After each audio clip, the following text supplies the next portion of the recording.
হেই families, আমি ইন্দ্রিলা। আশা করি সবার দিন খুব ভালো কাটছে। এতে তোমরা দেখতে পাচ্ছ একটা সুন্দর মন্দির। এটা কোন মন্দির বলো তো?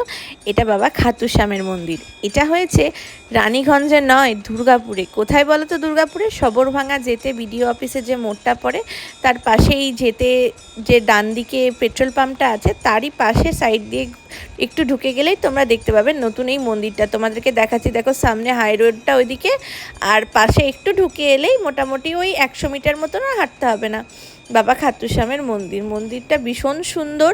মন্দিরের পেছনে লোকেশন বোঝাতে বলে দিচ্ছি, পুজো হয়, কালী পুজো হয়, এবিএস একাডেমি আছে, ওই মাঠটা পেরোলেই মন্দিরটা। তো দেখো কি সুন্দর করে সাজানো আছে ভেতরের প্রেমিসেসটা। আর ফুলগুলো দেখে আর ওদের মন্দিরের সাজানো দেখে আমার তো দু চোখ ভরে গেছিলো।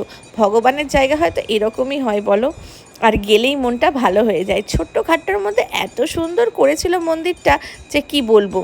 তোমাদেরও সময় হলে অবশ্যই ঘুরে এসো, বাবাকে দর্শন করে দেখবে মন ভালো হয়ে যাবে। কেমন লাগলো ভিডিওটা জানিও। বাকিটা আসছে নেক্সট পার্টে, আরেকটু আছে, সবাই কিন্তু সাথে থেকে।